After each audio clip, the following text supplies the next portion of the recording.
Hi friends, இன்றைக்கி நம்ம வாழைப்பூவை எப்படி சுத்தம் பண்ணுறதுன்னு சொல்லி பார்க்கலாம். எல்லாருக்குமே தெரிஞ்சிருக்கும். ஆனால் ஒரு சிலர் இதில் நிறைய சத்துக்கள் இருந்துமே இதை எப்படி க்ளீன் பண்ணுறதுன்னு தெரியாமல் வாங்கி சமைக்காமல் இருப்போம். இங்கே பாருங்கள், ஃபஸ்ட்டு இந்த மேலே உள்ள தோலை இப்படி பிச்சு எடுத்துக்கோங்க. அதை இப்படி பிடிச்சி இழுத்தோம்னாலே இந்த தோல் தனியாக வந்துடும். ஆனால் கொஞ்சம் மெதுவாக பிச்சோம் அப்படின்னா தான் அதுக்கு உள்ள பூ அழகாக எடுக்க முடியும். இப்போ இப்படி கத்தியை வச்சு லைட்டாக கீழேருந்து கீறி அது இப்படி பிச்சு எடுத்தோம் அப்படின்னா அப்படியே ஒரு சீப்பாகவே வந்துடும் அந்த பூ. எதுக்கு அதை அப்படி சேர்த்து பிக்கிறோம் அப்படின்னா, தனித்தனியாக விழுந்து உதிர்ந்துருச்சுன்னா நமக்கு க்ளீன் பண்ணுறதுக்கு கொஞ்சம் டைம் எடுக்கும். அப்படியே மொத்தமாக எடுத்துட்டோன்னா அப்படியே வச்சு கையில் நம்ம அந்த நரம்பு பிச்சுக்கலாம். இப்போ அதே மாதிரி எல்லாத்தையுமே சுற்றி இருக்கிற பூக்கள் எல்லாத்தையுமே பிச்சு எடுத்துக்கலாம். பாருங்கள், அழகாக அந்த பிச்சு வந்துடுச்சா. இப்போது நம்ம அந்த பூவை தனியாக எடுத்து வச்சுக்கிட்டு உள்ளே இருக்கிற அந்த நரம்பையும் நம்ம க்ளீன் பண்ணிக்கலாம். இப்போ எல்லாத்தையுமே பிச்சிட்டோம் அப்படின்னா கொஞ்சம் நமக்கு க்ளீன் பண்ணுறதுக்கு ஈஸியாக இருக்கும். இது மாதிரி பிச்சு எடுத்து வச்சுக்கிட்டோன்னா, உதிரியாக இருந்துச்சுன்னா ஒன்று ஒன்றா எடுத்து நம்ம க்ளீன் பண்ணணுன்னா ரொம்ப நேரம் எடுக்கும். பாருங்கள், இப்போ அப்படி மொத்தமாக இருக்கா. இதை நம்ம என்ன செய்யலாம், இப்போது உள்ளே இருக்கிற நரம்பை நம்ம க்ளீன் பண்ணணும். பிடிச்சி இப்படி பார்த்தோன்னாலே உள்ளே நிறைய நீட்டமாக இருக்கும். அதில் அந்த நரம்பு மட்டும் ரொம்ப ஸ்ட்ராங்காக இருக்கும். அதை நம்ம பிச்சோன்னாலும் பிக்க முடியாது. அது மட்டும் ஹார்டாக இருக்கும். அது நறுக்கி நம்ம சேர்த்து சமைச்சிட்டோன்னா அது குக்காகவும் செய்யாது, சாப்பிட்டோன்னா நமக்கு சீக்கிரம் செமிக்கவும் செய்யாது. அதனால தான் அதை ரிமூவ் பண்ணுறோம். அதே மாதிரி இந்த கீழே ஒரு வெங்காயத்தாள் மாதிரி ஒரு பகுதி இருக்கும், அதையும் நம்ம பிக்கணும். இந்த இருக்குது பார்த்திங்களா, இந்த இதுவும் கொஞ்சம் ஹார்டாக இருக்கும். அதனால் இதையும் நம்ம ரிமூவ் பண்ணிக்கலாம். அது எல்லாத்துலேயும் ரிமூவ் பண்ணணுன்னு அவசியம் இல்லை. ஹார்டாக இருக்கிறத மட்டும் நம்ம ரிமூவ் பண்ணிக்கலாம். உள்ளே இன்னும் மொட்டாக இருக்குல்ல, அந்த பூக்களில் இது ரொம்ப ஹார்டாக இருக்காது. அதை நம்ம அப்படியே சேர்த்து நறுக்கி சமைச்சிக்கலாம். அந்த நரம்பு மட்டும் ஆனால் எல்லாத்துலேயுமே எடுத்துருங்க.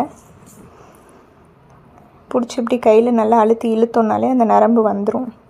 அதை நம்ம சேர்த்து சமைக்கிறப்போ ரொம்ப நேரம் ஆகும். அது வேகாது, சாப்பிடக்கூடாது. அதனால தான் அதை நம்ம பிச்சு எடுக்கிறோம்.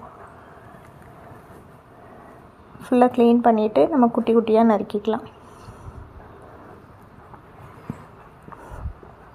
அவ்வளோதான், எல்லாத்துலேயுமே எடுத்தாச்சு ஓரளவு. இது எடுக்கிறது தான் ரொம்ப கஷ்டம்னு நினச்சி பாதி பேர் இந்த வாழைப்பூ சாப்பிடாமே விட்டுறோம். நம்ம டைம் கிடைக்கிறப்போ நைட்டில் கூட பிச்சு க்ளீன் பண்ணி எடுத்து ஃப்ரிட்ஜில் வச்சுட்டு மார்னிங் சமைச்சு நம்ம சாப்பிட்டுக்கலாம். ஆனால் வாழைப்பூவில் நிறைய சத்துக்கள் இருக்குது. எல்லாருமே அது சாப்பிட்லாம், குழந்தைங்களுக்கும் கொடுக்கலாம். குழந்தைங்க கொடுக்குறப்போ அது கொஞ்சம் நம்ம ப்ராசஸ் பண்ணணும். கொஞ்சம் ஊற வச்சு, உப்பு தண்ணியில் ஊற வச்சு அந்த மாதிரி பண்ணுறப்போ குழந்தைங்களும் ஈஸியாக சாப்பிடுவாங்க. ஃபுல்லாக அது உள்ள நரம்பெல்லாம் எடுத்துகிட்டு குட்டி குட்டியாக நறுக்கி வச்சுக்கோங்க. அடுத்து அதே மாதிரி இப்போ எல்லா பூக்கள்லேயுமே நம்ம உள்ளே இருக்கிற நரம்பு, அதே மாதிரி இந்த தோல் பகுதி, இது ரெண்டையுமே பிச்சு எடுத்துக்கலாம். இது இன்னும் 2 வகையிலையும் நம்ம அந்த நரம்பு க்ளீன் பண்ணலாம். இந்த உள்ளே இருக்குது பார்த்திங்களா, கருப்பாக தெரியுதா, அதை நம்ம இப்படி நகத்தில் பிடிச்சி அழுத்தினோன்னா உருண்டையாக தெரியும் அந்த நரம்பு மட்டும் மேலே. அதை மட்டும் பிடிச்சி இப்படி நைஸாக கிள்ளி இப்படி இழுத்தோன்னாலும் மேலாக்கில் அப்படியே வந்துடும். நம்ம அந்த மாதிரியும் க்ளீன் பண்ணலாம். இன்னொன்று, இந்த இப்போ கத்தி வச்சு நம்ம பண்ணுறோம் பார்த்திங்களா, லேசாக கத்தியை மேலே ஒரு லைட்டாக ஒரு அழுத்து மட்டும் லேசாக அழுத்தி, நறுக்குன்னு அழுத்திடக்கூடாது, லைட்டாக அழுத்தி கீழேருந்து இந்த பூவை பிடிச்சி இப்படி இழுத்தோன்னா அந்த மேலே உள்ள நரம்பு தனியாக பாதி % மேலே தனியாக வந்துடும். 1-2 மிச்சம் இருந்துச்சுனாலும் அதை மறுபடியும் இப்படி கத்தி வச்சு நம்ம அழுத்தி இழுத்தோன்னா வந்துடும். இது ரொம்ப ஈஸி நமக்கு க்ளீன் பண்ணுறதுக்கு. லைட்டாக மேலே கத்தி வச்சு ஒரு இழுத்துட்டு அப்போது நம்ம மிச்சம் இருக்கிற நரம்பு எல்லாத்தையுமே அப்படி இழுத்துட்டோன்னா வந்துடும். அப்படியே சேர்த்து நறுக்கி நம்ம பொரியலுக்கு வச்சுக்கலாம். பாருங்கள், இது எல்லாத்துலேயுமே இது நம்ம எடுக்கணும்னு அவசியம் இல்லை. இந்த இதிலெல்லாம் கொஞ்சம் சாஃப்டாக தான் இருக்குது, அதனால் இதை நம்ம எடுக்க வேண்டியதில்லை. ஆனால் இந்த மாதிரி ஒரு பிங்க் கலராக, லைட் பிங்க் கலராக இருக்கா, அதை மட்டும் நம்ம எடுத்துடணும். இதில் நல்லா ஒயிட் கலராக தான் இருக்குது, இது கொஞ்சம் சாஃப்டாக தான் இருக்கும். எல்லாத்தையுமே நம்ம நறுக்கியாச்சு. இப்போது பாருங்கள், இப்படி நல்லா பொடியாக நறுக்கியிருக்குன்னு. இந்த மாதிரி நறுக்கி எடுத்துக்கோங்க. இதில் கூட்டும் செய்யலாம், பருப்பு போட்டு, இல்லைன்னா முருங்கைக்கீரை வச்சு அதோடு சேர்த்து இதையும் போட்டு பெரட்டி பொரியல் மாதிரி செய்யலாம்.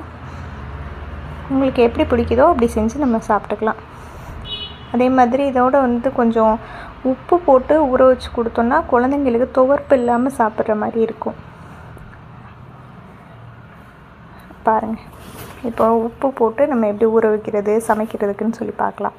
பவுலில் எடுத்து நம்ம இப்போ நறுக்கின பூக்களை எல்லாம் போட்டுட்டு கொஞ்சம் தண்ணி ஊற்றி கொஞ்சோண்டு கல் உப்பு போட்டு நல்லா அப்படி முக்கி அமுக்கி வச்சோன்னா கொஞ்ச நேரத்துலேயே அதிலேருந்து கலர் மாறும். அந்த தண்ணியோட கலர் மாறும்.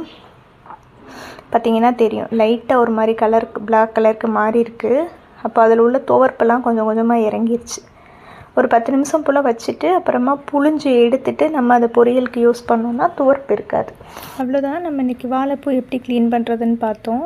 அதே மாதிரி இந்த மேலே உள்ள தோலையும் நம்ம வேஸ்ட் பண்ணாமல் நம்ம வீட்டில் ஆடு இல்லை மாடு இருந்துச்சுன்னா அதுங்களுக்கு சாப்பிட நம்ம போடலாம். அப்படி இல்லை அப்படின்னா நம்ம தோட்டம் வச்சுருக்கோம் அப்படின்னா அதுக்கு நம்ம உரமாக பயன்படுத்திக்கிடலாம். நம்ம பக்கெட்டில் போட்டு மண்புழு உரம்லாம் தயாரிக்கிறோம்ல, அதில் இந்த தோலையும் குட்டி குட்டியாக நறுக்கி நம்ம போட்டு ஊற வச்சிட்டோம் மூடி வச்சிட்டோம் அப்படின்னா நல்ல உரமாக மாறிடும். Thank you.